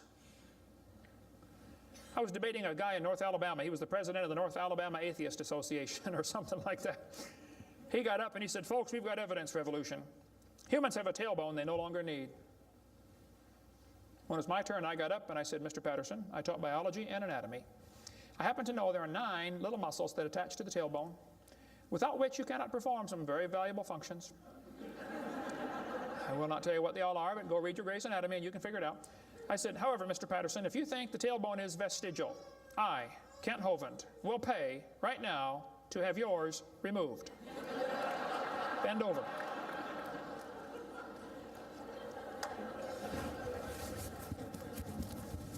That is stupid, folks. The tailbone is not vestigial. This one says, the coccyx, that's the tailbone, the small bone at the end of the human vertebral column, has no present function and is thought to be the remainder of bones that once occupied the long tail of a tree-living ancestor. I was taught when I went to school, man used to have a tail, but he lost it because he didn't need it. I thought, didn't need it? Have you ever thought how handy a tail would be? Have you ever come to the door with 2 sacks of groceries? Wouldn't that be nice, man, be able to grab that door and walk right around and get in it? Lost it because we didn't need it. Man, you could drive the car and tune the radio knob and hold a Coke at the same time. We're going to tell the kids that lobe-finned fish show evolution. Yes, boys and girls, during the Devonian period, 410 million years ago, there were fish with lobe fins. What that means is a short arm and then the fin grows. Well, that's stupid, okay? The lobe-finned fish are still alive. They're called the coelacanth. And when they found the first coelacanth in 1938, first people didn't believe it. They said it can't be true because they died millions of years ago. When they finally proved, yes, they're still here, all they said was, wow, they survived for millions of years. Never dawned on them to maybe question the whole theory. Never dawned on them. When Dr. Roy Mackal went to Africa and did expeditions on dinosaurs still alive in the African swamp. University of Chicago microbiology professor Dr. Roy Mackal wrote this book. He went over there twice, interviewed folks who've seen living dinosaurs, people who've never seen a white man. When he showed them the Apatosaurus, they said, yeah, that's Mokele Mbembe. He lives out in the river. He's not friendly. Don't get close. Dr. Mackal said, fellas, that's a dinosaur. They've been dead for 70 million years. The natives said, well, we're sorry. We didn't know about that. All we know is we see them out there once in a while. So Mackal gets back, writes this book, and says, folks, there are still some dinosaurs alive in Africa. Then he says, it's amazing they survived for 70 million years. Never will cross his brain that maybe your basic theory is wrong. That thought will never enter his mind, I don't think. It ought to. Lobe-finned fish are still alive, folks. They tell them trilobites are good index fossils for rock that is 600 million years old. Well, that's stupid, okay? There's a human shoe print where a guy stepped on and squashed a trilobite. How could a human step on a trilobite? If they're 500 million years ago. One guy said, maybe aliens visited the planet and stepped on a trilobite. Trilobite had the most sophisticated eye ever found in nature. It's one of the first animals to evolve, and it's already got the most complex eyeball. I don't think so. The whole thing about index fossils is stupid, okay? There aren't any index fossils. The graptolites are the index fossil for 410 million year old rock, and yet they're still alive right now in the South Pacific. They tell the kids the dinosaurs are index fossils for 70 million year old rock. Folks, dinosaur blood was found inside the bone. Don't you think it's going to decay in less than 70 million years? There's enormous evidence that man and dinosaurs have always lived together. We cover that for 2.5 hours on video number 3 of our blue series of tapes. Gene Thomas, missionary friend of mine, was in the Congo swamp for 42 years as a missionary. He said, I had 2 pygmies in my church that killed and ate one.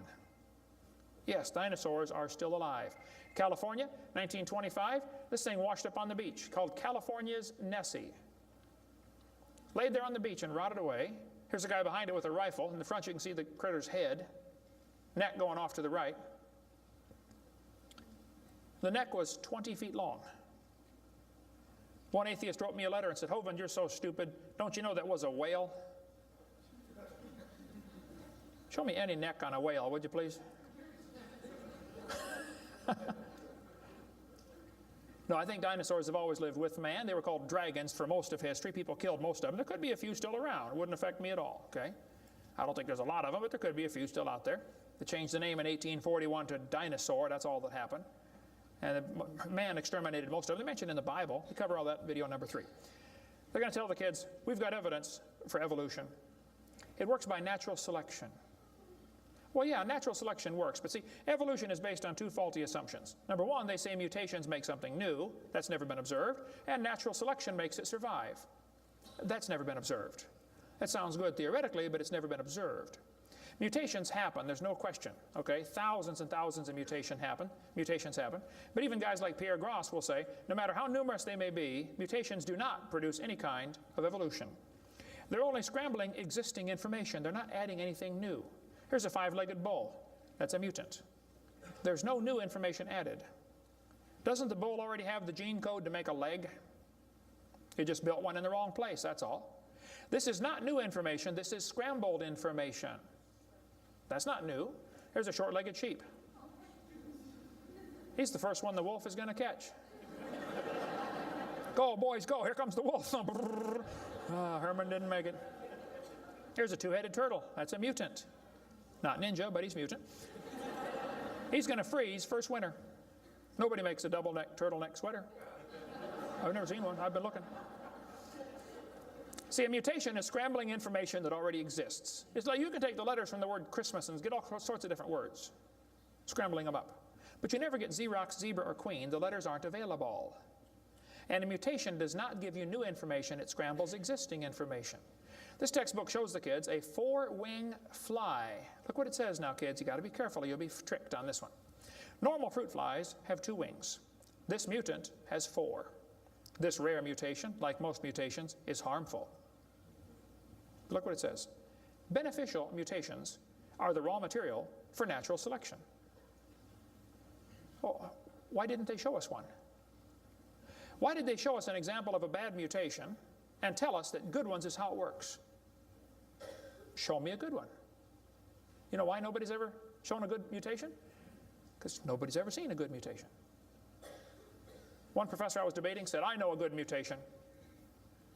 He said, people in Africa that get sickle cell anemia cannot get malaria. Wow, that's like saying if you cut off your legs, you can't get athlete's foot. Yeah, you're probably right, but that's not a beneficial mutation. They tell them evolution and natural selection go together. He says, this textbook says natural selection causes evolution. That's stupid, okay? Natural selection doesn't cause any evolution. Natural selection is a conservative process that keeps the species strong. That's all it does. That's all it can do. It has no creative properties. Natural selection, nature can only select what there is to select from. If I said, I'm going to go around the world, I'm going to try to raise a race of people that are over 12 feet tall.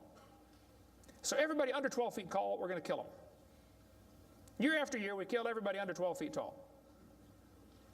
Well, there's nobody to select from, is there? Natural selection can only select what there is to select from.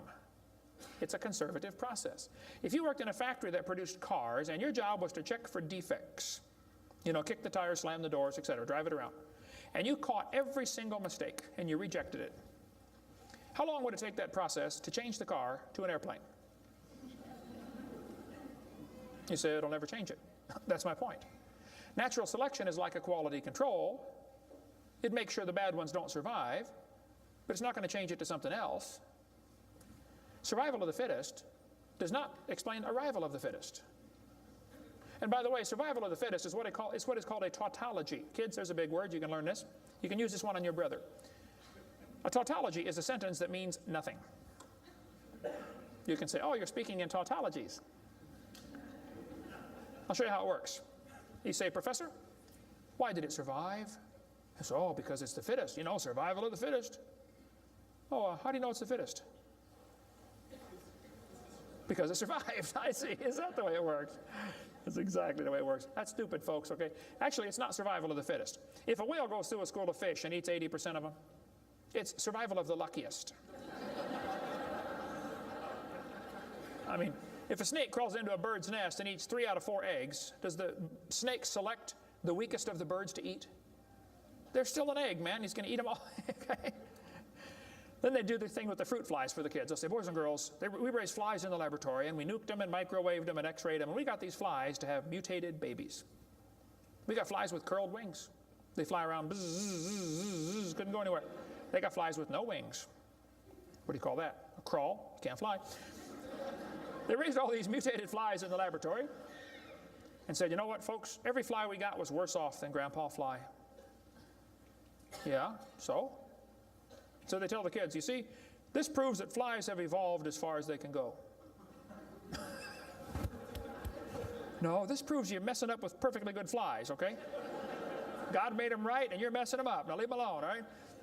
This guy says, we've got proof for evolution because flies in the north have wings 4% larger than flies in the south. That's proof we all came from a rock. That's stupid, I'm sorry. Then they tell the kids, boys and girls, today you're going to learn to think critically. Watch this sentence here carefully. Some kids doing this for homework tonight. Boys and girls, do you think humans are still evolving? Now what kind of question is that? That's one of those questions like, have you stopped beating your wife yet?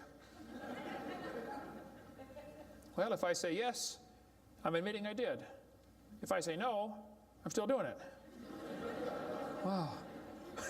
All right. Go back and look at the original question. Do you think humans are still evolving? Doesn't that question assume that evolution has happened? What if a kid doesn't believe in evolution? How is he supposed to do his homework tonight? That question does not teach him how to think critically. That teaches him what to think, not how to think. That's a Soviet-style indoctrination type question, and the textbooks are full of them. They're not learning how to think. And when the kid gets done with this course, he's going to think he knows how to think. But he doesn't. He knows how to be told what to think. Brainwashing at taxpayer expense. Quite a few lies in the textbooks covered in this one. We got a lot more in video number 4. Adolf Hitler said, "You let me control the textbooks, I'll control the state." What is in these books anyway? There's a lot of good science in there, but there's some poison. Professor Wilson at Harvard University said, "As were many persons from Alabama, I was a born-again Christian. When I was 15, I entered the Southern Baptist Church with great fervor and interest in the fundamentalist religion. I left at 17 when I got to the University of Alabama and heard about evolution theory. 1 year of college destroyed his faith." Philip Wentworth said, "When I went to Harvard in the fall of 24, I was not only a Christian, I was a candidate for the ministry. Then for 4 years I underwent a process of mental readjustment which shook my little world to its foundations. Through it all, one thing was clear to me. If I could reconcile religion with intelligence, I knew that I could go on into my chosen career fortified by the experience. If I could not, every consideration of honor would compel me to make other plans. In the end, I gave up the ministry." Scott wrote me a letter and said, "Dr. Hovind, until I went to college, my faith in God was sound. My college history class helped destroy that faith. I started to doubt the Bible and God's Word. I even started to doubt Jesus was truly God's Son and that He died and rose for my sins. My best friend showed me your tapes, and I was in awe of what I saw. Everything I thought I knew about life was changed." Praise God. People will sit home and watch a video that you will never get to come to church, especially men. If they're sitting at home holding the remote, there's this feeling of power that surges through their body. How many know what I'm talking about? Now come on, be honest, okay? Right? That's why we purposely leave my videotapes uncopyrighted. Copy them and give them to your friends, man. Get them saved, all right? 75% of the kids from Christian homes that go to public schools are going to lose their faith after 1 year of college. 75%. Professor Bonar said, "Evolution is a fairy tale for grown-ups. The theory has helped nothing in the progress of science. It is useless."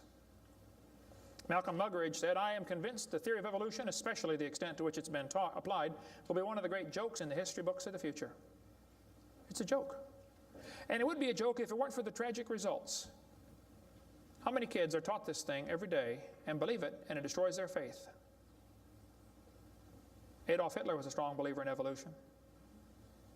He thought the Jews were an inferior species and needed to be eliminated for the good of humanity. Joseph Stalin was an evolutionist. Trotsky was an evolutionist. Pol Pot from Cambodia was a strong believer in evolution. We covered lots more on that in video number 5. Scientists who go about teaching that evolution is a fact of life are great con men.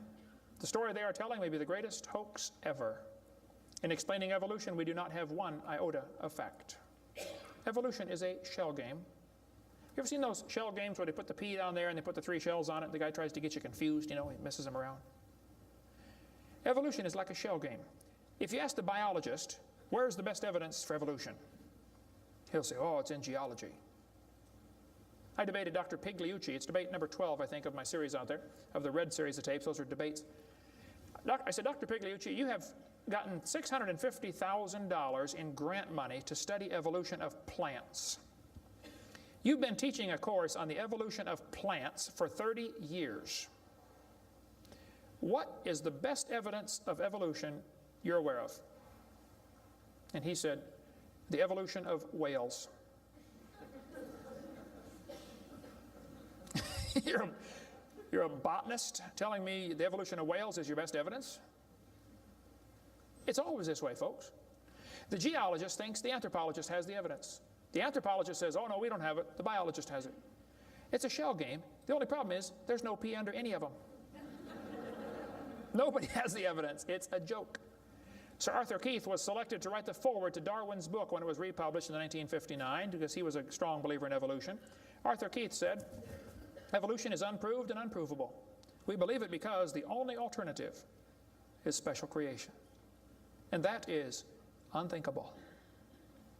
I mean, you're not even allowed to think that maybe there's a creator? The only alternative, he's right, by the way. The Russian atheist astronomer came to America and spoke at one of the universities, and he started off his speech, he said, folks, either there is a God or there isn't. I thought, boy, this guy's brilliant. He nailed that point right on the head. I got to give him credit for that one. And then he said, both possibilities are frightening. I thought, wow, that's a good statement. You see, if there is a God, we better find out who He is and find out what He wants and do what He says. If there is no God, we're in trouble. We're hurtling through space around the sun right now at 66,000 miles an hour, and nobody's in charge. That's a scary thought. It's real simple. The Bible says, in the beginning, God created the heaven and the earth. The Christian view of history is very simple. God made the world in 6 days just like He said He did. And that explains all the symbiosis relationships. How can certain animals and certain plants require each other? Which one evolved first? There are zillions of symbiosis relationships that can't be explained by evolution. The pre-flood world was very different. The people lived to be 900 years old. We cover that on video number 2, why they lived to be 900. You can check out my website and see them right there, drdino.com. During this time when people lived to be 900, reptiles grew to be huge. See, reptiles, even today, never stop growing. Reptiles grow all their life. So if a reptile lives to be 900 years old, he's going to get real big. Dinosaurs were big lizards that lived with Adam and Eve. And then Noah took dinosaurs on the ark. People say, dinosaurs on the ark, they're kind of big, aren't they? Well, the big ones were big, but the little ones were little. And Noah was 600 years old when he built that boat. I bet he was smart enough to figure out, you don't have to bring the biggest ones you can find. Bring 2 babies. Just be sure to get a pink one and a blue one. That'll be important later. After the flood was over, people killed most of the dragons, as they were called. That's why there's legends of dragons all through history. Plus the climate killed a lot of them. People don't live to be 900 anymore. We cover all that on video number 2. And there might be a few still around. Christians don't need to worry about dinosaurs. They're part of the normal creation. They're mentioned in the Bible. It's all there, folks. We just got to get a good biblical view of history. God created this world. See, it's real simple. Let's summarize here. God made the world. It didn't evolve. Evolution is stupid. There are hundreds of more reasons we can give. We're going to run out of time, though. But if God made the world, He owns it. That means He makes the rules, like the 10 Commandments. We are guilty of breaking His rules. I'll show you. Rule number 9, commandment number 9, thou shalt not bear false witness. That means don't lie. How many of you have ever lied before? Come on, you don't do another one. Put your hand up. Don't give me that pious look. Come on. Number 8, don't steal. How many ever stole something? You already told me you're a liar. Now come on. You don't have to read very far to realize we're guilty, which means we're going to be punished. Or find a substitute. See, I can't substitute for your sins because I got a whole bunch of my own. But Jesus Christ is not only willing, He's able. He wants to take your place. He wants to pay for your sins. It's real simple. February 9th, 1969, my friend said, Kent, you're a sinner. I said, well, you can say that again. He said, you deserve to go to hell. But Jesus died for you. He wants you to save you. He wants to save you. If you'll ask Him, He'll save you right now. And I bowed my head and said, Lord, I'm a sinner and I deserve to go to hell, but would you please forgive me and save me? And I've got God's promise I'm going to heaven. Hey, if you died today, where would you go? You ought to think about it because you will be dead for a long time. Doesn't matter how long you live, you're going to be dead longer than that. You know George Washington died 200 years ago, and he's still dead. How much longer does he have to go? You're going to be dead for a long time. All you get in this life is a little bitty dash between 2 dates. Just a little, and it's gone. What are you going to do with your dash? Let me give a suggestion to you. Give the whole thing to Jesus. Say, Lord, you may have it, the whole thing. One time a little boy saw Jesus preach, and he had a little sack lunch, 5 biscuits and 2 fish sticks. He said, here, Jesus, you can have the whole thing. Jesus said, thank you, son. Everybody sit down, please. 5,000 men, plus women, plus children. We can assume probably 20,000 people. Jesus started breaking those fish sticks and bread up and making fish sandwiches and started passing them out to the disciples. And everybody sat down in the grass and they passed them out and passed them out and passed them out and passed them out. When they got all done, everybody was stuffed. You want another fish sandwich? Oh, no, I can't. No, man, I'm stuffed. He said, okay, disciples, gather up all the fragments. They got 12 baskets full of fragments left. That little boy came home from the meeting. Mama said, hey, son, how'd you like your lunch? Oh, Mom, you won't believe it. Was it good? Oh, it was good, Mom. You have any left? Hey, disciples, come on in here, would you please? See, he decided to give it all to Jesus. Now, he ended up getting fed himself. He's one of them 20,000 that got fed, you know. He could have kept it and got fed, or he could give it away and get fed. Worked the same either way. If you could learn to give your life away to Jesus, you will get a wonderful life. Plus, it'll bless lots of others. Some of you ought to quit worrying about knocking that dumb ball into the hole in the dirt and start worrying about who's going to heaven or hell. And you ought to quit worrying about getting a fancier car and a fancier house and start worrying about who's going to heaven or hell. Maybe God gave you that good job so you can give some money to missionaries, not so you can build a bigger, fancier house. You know what we need in this country? We need a Christian Barney. How many kids in this town tomorrow are going to be taught evolution on Discovery Channel, Nature Channel, National Geographic, textbooks, library books? How many? Thousands of them? And they're going to use dinosaurs, aren't they? Little 4-year-old kids get a book. Hey, boys and girls, dinosaurs lived millions of years ago. Isn't that what they say? Why don't one of you get yourself a purple costume, get all the neighborhood kids together. Hey, boys and girls. We're going to sing now. God loves you, God loves me. He wants you in His family.